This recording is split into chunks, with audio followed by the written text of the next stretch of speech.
saya sudah pun menegur berhubung gejala ekstremis dalam media sosial, ya. Dan gejala ekstremis ni baik dari segi ketaksuban, komen-komen yang diutarakan, ya, banyaknya daripada Laskar Cyber Tajaan. Dan komen-komen ini amat membimbangkan, ya. Ini bukannya sentimen rakyat secara am. Ini adalah Laskar Cyber Tajaan. Pernah satu ketika, tak payah saya nak cerita detail, tetapi ada satu Laskar Cyber tu yang mengeluarkan kata-kata pelik terhadap saya di dalam Facebook lah. Jadi saya mula mengesyaki sesuatu. Jadi apa saya nak buat ialah saya nak uji dia ni sebenarnya siapa, ya. Jadi kata-kata dia cukup untuk memberi saya sebab untuk berbincang dengan seorang rakan polis lah. Tapi tak payah saya nak ceritakan dengan lebih detail. Cuma lepas berbincang ni, kita ataupun saya carilah siapa dia. Rupa-rupanya dia ni seorang yang menganggur, duduk belakang komputer, tetapi mempunyai perwatakan yang amat berbeza dengan perwatakan sebenar dia. Betul-betul keyboard warrior lah. Dan sama ada dia diupah atau tidak, itu saya tak boleh bongkar.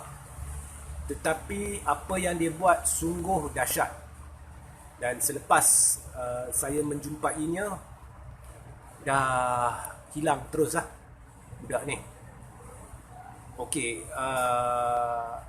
so macam-macam ugutan, kata-kata jijik, kata-kata hina boleh termasuk, ya, Melayu Islam, sehingga boleh keluarkan kata-kata yang ada unsur-unsur munafik dia, syirik dia dan sebagainya, ya.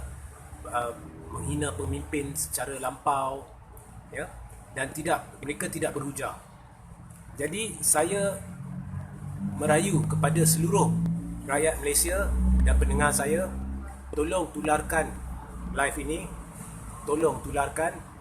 Dan saya ingin melancarkan kempen, ya, Malaysia aman tanpa Laskar Cyber Tajaan. Dan saya harapkan, betul-betul harapkan anda bantu tular sampai sejauh mungkin live ini. Dan menerusi kempen ini, saya ingin perkenalkan 2 hashtag. Okey, saya jelaskan macam mana kita nak perangi Laskar Cyber ni. Okey, kita boleh lihat, ya, mereka dah masuk ni. Jadi cara pertama ialah kita gunakan hashtag. Sebenarnya ini satu-satunya cara. Kita jangan mengikuti cara Laskar ni. Kita cuma tenggelamkan mereka. Kalau mereka nak berkata hina, biarkan. Kalau mereka nak kata kesat, biarkan. Mereka ni tak ada hujah, tak ada substance. Apa yang kita buat ialah setiap kali kita nampak komen yang sama ada menghina, kesat, ataupun jijik, ataupun komen yang tidak masuk akal, merapu, apa yang kamu buat ialah kamu jawab kepada komen tersebut. Tetapi tak payah berhujah. Sebab orang-orang macam ni tak guna berhujah, ya, sebab mereka tajaan. Apa pun tak guna berhujah. Cuma letak 2 hashtag tu. Hashtag pertama ialah kami tolak Laskar Cyber. Saya ulang, hashtag pertama ialah kami tolak Laskar Cyber. Kami tolak Laskar Cyber. Diikuti dengan hashtag kedua, Laskar Cyber dikesan. Okey, saya ulang. Apabila anda nampak satu komen yang sama ada jijik, menghina, tidak ada hujah langsung, merapu, terus reply. Ramai-ramai reply dan amalkan setiap kali. Apabila anda lihat reply, kita perlu kerjasama semua. Jadi reply, tapi tak payah berhujah, tak payah nak kata apa, biar jijik mana pun, cuma tulis sekali hashtag, ya, kami tolak Laskar Cyber, diikuti dengan Laskar Cyber dikesan.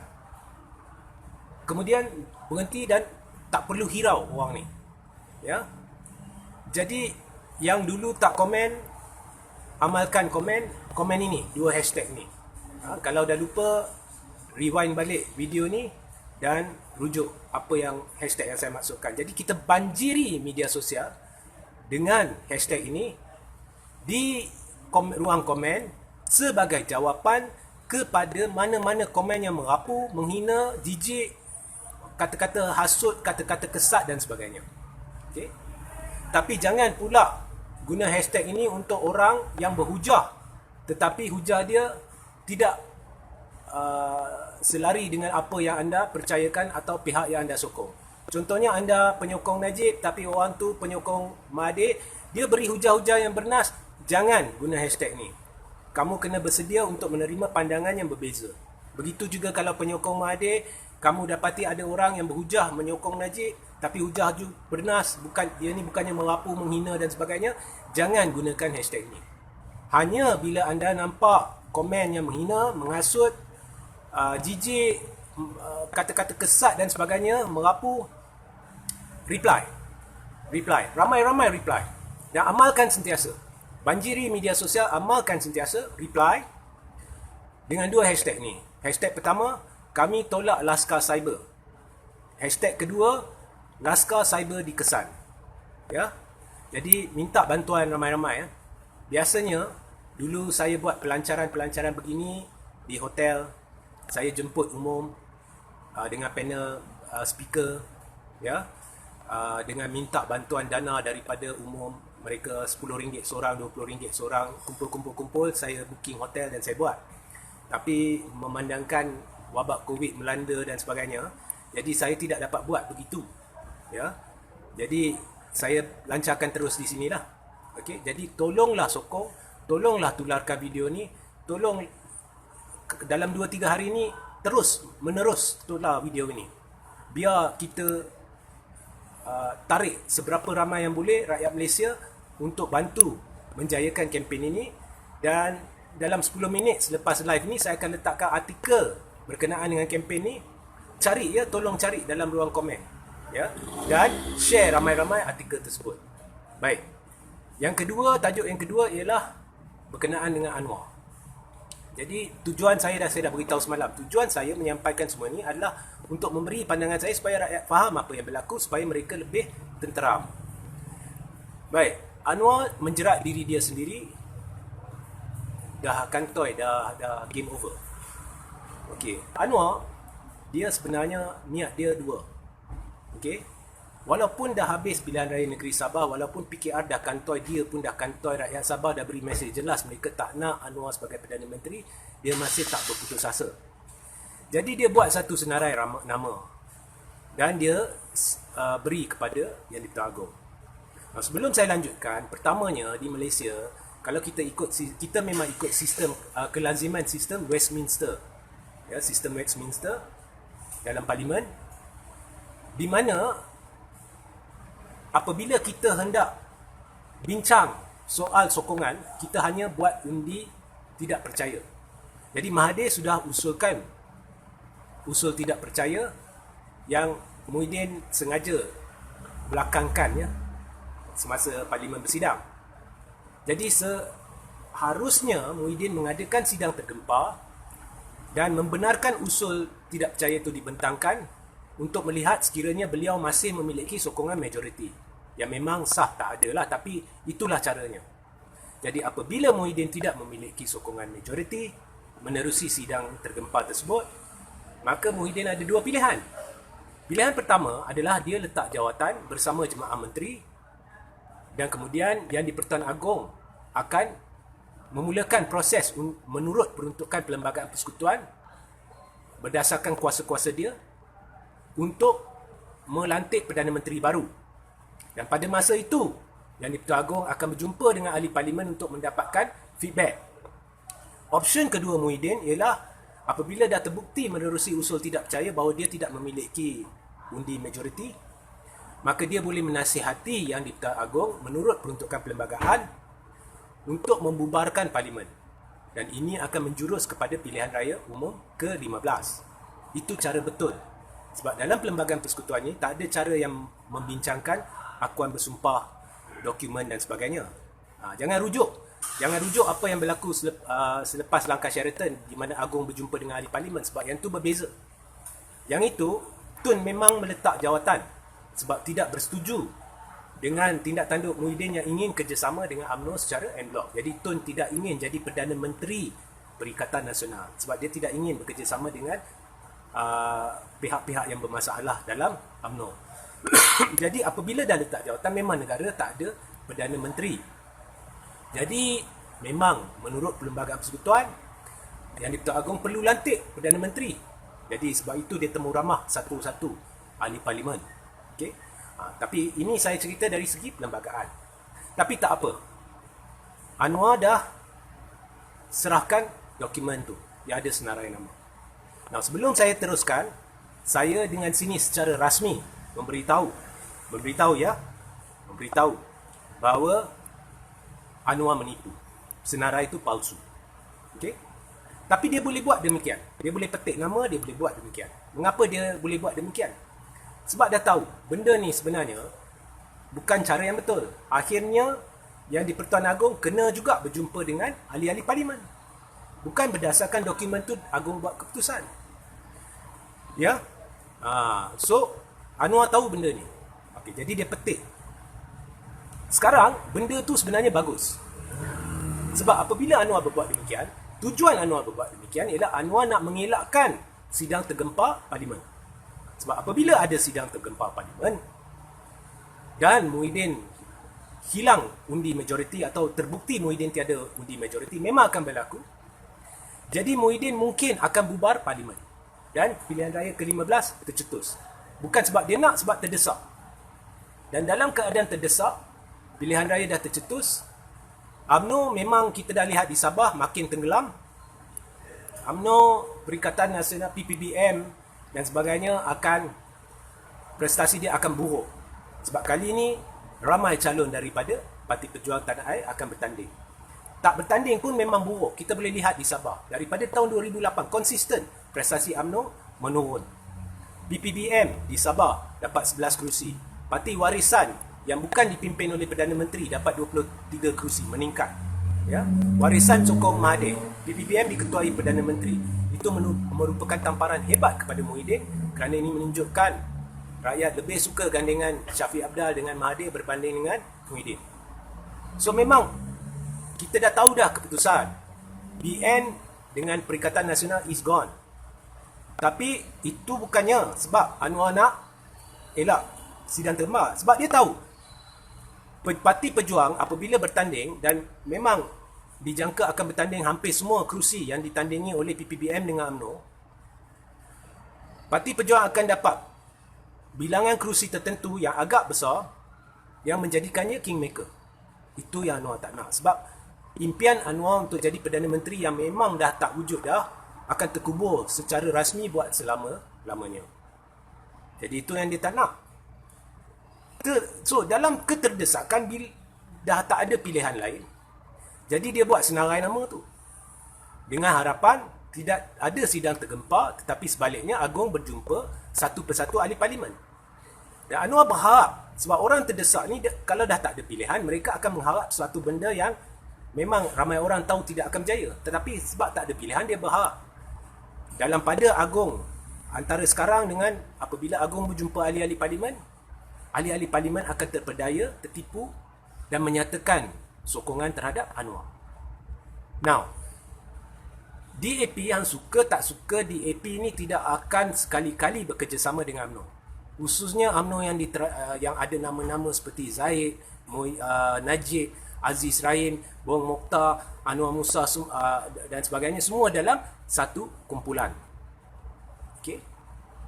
So, apa yang Anwar lakukan ialah secara langsung atau tidak langsung dia menjerat diri dia sendiri. Sebab apa yang dia cuba elakkan akan berlaku.